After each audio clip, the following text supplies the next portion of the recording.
నమస్కారం, welcome to special interview. Raj news, NAREDCO Telangana, అలాగే Hyderabad realtors association సంయుక్తంగా హైదరాబాద్ రియల్ ఎస్టేట్ 2025 అయితే నిర్వహిస్తున్నారు. మరి హైదరాబాద్లో రియల్ ఎస్టేట్ రంగం ఏ విధంగా ఉంది, ఇది సామాన్యులకు నిజంగా అందుబాటులోనే ఉందా, ఇలాంటివన్నీ తెలియజేయడానికి ఇప్పుడు మనతో పాటు ఉన్నారు హైదరాబాద్ రియల్టర్స్ అసోసియేషన్ మెంబర్స్ తారక రంగారెడ్డి గారు, అలాగే ఫనీ రాజా గారు. సో వాళ్ళని అడిగి మరిన్ని వివరాలు అయితే తెలుసుకుందాం. నమస్కారం సార్. నమస్కారం అండి. First of all thanks Raj news and మా యొక్క ఆధ్వర్యంలో అండ్ సంయుక్తంగా చేస్తున్నటువంటి నారేడ్కోతో పాటు అండ్ రాజ్ న్యూస్ అండ్ మా అసోసియేషన్ హైదరాబాద్ రియల్టర్ అసోసియేషన్ చేస్తున్నటువంటి ఈవెంట్ ఇది. సో ఫనీ గారు చెప్పినట్టు మనం జనవరిలో ఆల్రెడీ ఒక ఈవెంట్ చేస్తున్నాము. ఇప్పుడు ప్రెజెంట్గా ఇయర్ ఎండ్ కాబట్టి ఇంకొక ఈవెంట్ చేస్తున్నాము. సో ఈ ఈవెంట్ జనాలకు ఏ రకంగా యూజ్ అవుతుంది అని అంటే, ప్రెజెంట్ అసలు యాక్చువల్గా హైదరాబాద్ గ్రోత్ స్టార్ట్ అయింది ఎప్పుడు, హైదరాబాద్ ఏంటి అని అంటే బేసిక్గా హైదరాబాద్ ఫార్మాకి బేసిక్ హబ్ యాక్చువల్గా.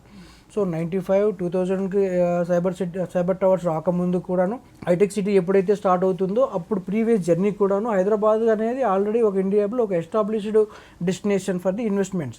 బట్ సైబర్ టవర్స్, హైటెక్ సిటీ, ఐటీ కంపెనీస్ జనరల్గా ఏమవుతుందంటే ఇండస్ట్రీస్ ఉంటాయి కదండి. Like pharma is one industry, real estate is another industry, like IT is another industry. So ఇవన్నీ ఏంటంటే డిఫరెంట్ ఇండస్ట్రీస్ అనమాట. సో బేసికల్గా ఇప్పుడు ఏమవుతుంది, హైదరాబాద్ ఒకప్పుడు మున్సిపల్ కార్పొరేషన్ ఆఫ్ హైదరాబాద్ ఉండే, దాని తర్వాత జిహెచ్ఎంసీ అయింది, గ్రేటర్ హైదరాబాద్ మున్సిపల్ కార్పొరేషన్ అయింది. దాని తర్వాత సిటీ ఎక్స్పాండ్ అవుతూ రైట్ నౌ హెచ్ఎండిఏ వచ్చేసింది, Hyderabad metropolitan development authority.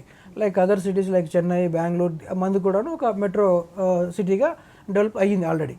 So ఇప్పుడు MCH, GHMC, HMDA, next FCDA అంటున్నారు, future city development authority, FCDA. Like ఇప్పుడు ఏవైతే ఎగ్జిట్స్ ఉన్నాయో హైదరాబాద్ యొక్క మణిహారం అని చెప్పొచ్చు. ఖచ్చితంగా ఇండియాలో one of the best places Hyderabad చెప్పొచ్చు. దీనిలో కూడా మనకు అవుటర్ రింగ్ రోడ్ అనేది ఒక మణిహారం లాంటిది ఖచ్చితంగా. ఎందుకంటున్నానంటే connected to the Bengaluru, Chennai, north ఇండియాకి ఎక్కడికి వెళ్ళాలన్నా కూడాను this is the central place లాగా, హబ్ లాగా చెప్పొచ్చు. And that outer ring road వల్ల ఏమవుతుందంటే మొత్తం టోటల్గా 19 ఎగ్జిట్స్ ఉన్నాయి. ఏ ఎగ్జిట్లో ఏ డెవలప్మెంట్ జరగబోతుంది, ఈ ఈవెంట్లోకి వచ్చి మాట్లాడే గ్రోత్ ఆర్కిటెక్ట్స్ ఎవరైతే ఆ బ్లూ ప్రింట్ చేస్తారో, ఇక్కడ ఇవి ఉంటే బాగుంటుంది, ఇక్కడ ఈ అవుటర్ రింగ్ రోడ్ ఎగ్జిట్లో ఇవి ఉంటే బాగుంటుంది అని చెప్పేసి. అండ్ రీసెంట్గా ఆర్టికల్లో వచ్చింది, ఇఫ్ ఐఎమ్ నాట్ రాంగ్, ఇంతకుముందు ఫ్యాబ్ సిటీ ఉండే, రైట్ నో ఈ సిటీ తుక్కుగూడ దగ్గర ఉంది ఆ ఎగ్జిట్లో, ఎగ్జిట్ నెంబర్ 14లో. సో ఆ తుక్కుగూడని రైట్ నో దాన్ని మార్చి ఇండస్ట్రియల్ పాలసీని మార్చేసి ఐటీ ఇండస్ట్రీస్కి ఇచ్చే ఆలోచనలో గవర్నమెంట్ ఉందని తెలిసిన విషయం యాక్చువల్గా. బట్ ఇఫ్ దట్ హ్యాపెన్స్, ఈ లోడ్ ఏదైతే ఉందో కొంతవరకు ఇప్పుడు హైటెక్ సిటీలో ప్రెజెంట్ ఉన్న లోడ్ కానీ ఇది కానీ కొద్దిగా తగ్గుతుంది, ఎందుకంటే కంపెనీస్ ఎస్టాబ్లిష్మెంట్స్ అక్కడ కూడా జరుగుతాయి అన్నమాట. సో దానివల్ల ఏమవుతుందంటే దట్టు ఇప్పుడు మెట్రో రాబోతుంది. మెట్రో ఇక్కడ రాయదుర్గం దగ్గర నుంచి నియోపాలిస్కి రాబోతుంది. అండ్ రాయదుర్గం దగ్గర నుంచి కాకుండా సిటీ కనెక్టెడ్లో metro is going to plan expand till FCDA అంటున్నారు, లైక్ ఫ్యూచర్ సిటీ వరకు రావచ్చు అని. సో జనాలకి ఏమవుతుందంటే ఈ ఈవెంట్ వల్ల అంత నాలెడ్జ్ వస్తుంది, అంటే ఎక్కడెక్కడ ఇన్వెస్ట్ చేయాలి, ఎక్కడెక్కడ ఇన్వెస్ట్ చేస్తే ఫాస్ట్గా గ్రోత్ ఉంటుంది, ఫాస్ట్గా అమౌంట్ కూడాను రిటర్న్స్ ఎక్కువ వచ్చే అవకాశం ఉంటుంది. So for example hitech city establish చేసినప్పుడు 2000లో ఇక్కడ per square yard 500 rupees, 1000 rupees per square yard ఉండే. Right now price is 2.5 lakh to 3 lakh per square yard, 3 lakh per square yard.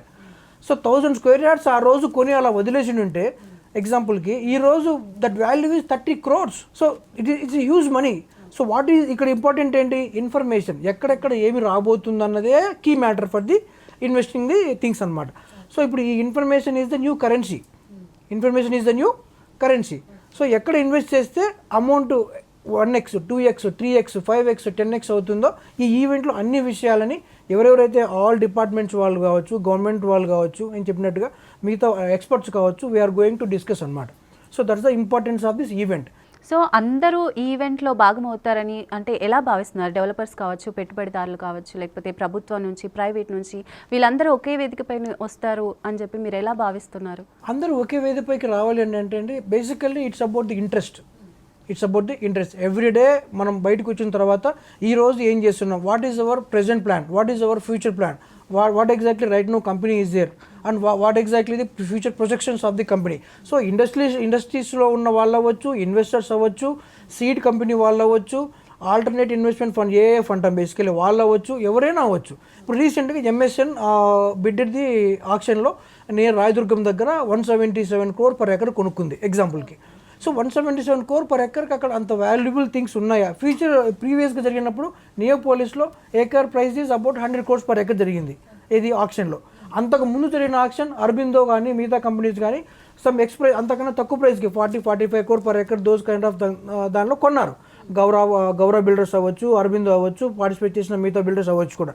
So అప్పటికి ఇప్పటికి లాస్ట్ 5 yearsలో ఇంత డ్రాస్టిక్ చేంజ్ ఎందుకు వచ్చింది, growth patterns ఏ రకంగా ఉండబోతున్నాయి, కంపెనీస్ ఎందుకు ఇన్వెస్ట్ చేస్తున్నాయి, అండ్ హైదరాబాద్కున్న అడ్వాంటేజ్ ఏంటి, ఇన్వెస్ట్మెంట్కి హైదరాబాద్కున్న అడ్వాంటేజ్ ఏంటి, లైక్ వెదర్ కండిషన్ అవ్వచ్చు, డెక్కన్ కైండ్ ఆఫ్ స్టఫ్ అవ్వచ్చు, ఆర్ మెట్రోపాలిటన్ సిటీగా మారింది అవ్వచ్చు, అండ్ వెదర్ కండిషన్స్ అవ్వచ్చు. So many factors are there because presently ఢిల్లీకి threat means air pollution because it is heavy use.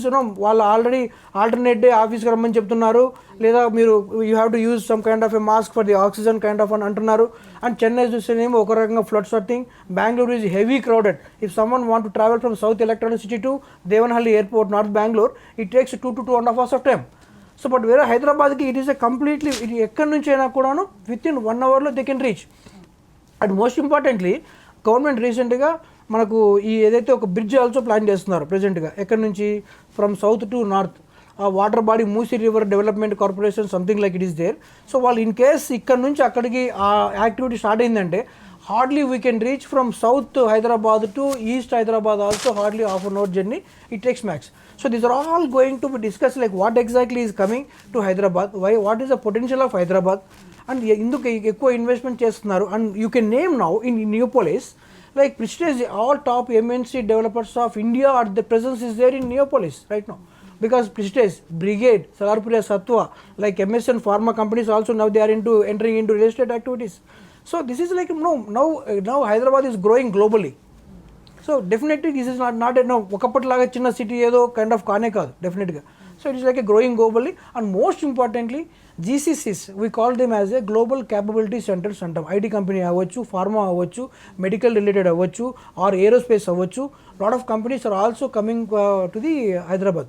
Like entertainment జోన్లో రీసెంట్గా Warner Bros also establish in capital land as an IT park. And రీసెంట్గా Netflix also came in to Hyderabad. So ఎందుకంటే destination is Hyderabad, ఇక్కడ majorly resources కూడా దొరుకుతున్నాయి మనకి. So ఇవన్నీ కలిపి కొత్త ఇండస్ట్రీస్ రావాలన్నా, స్టార్ట్అప్ వాళ్ళు ఎస్టాబ్లిష్ చేయాలన్నా Hyderabad is the best place అనమాట. సో ఈ ఈవెంట్లో lot of things are going to discussion. So అందుకని that importance of event is very important, and every one can attend the event, like all real estate stakeholders also can attend the event.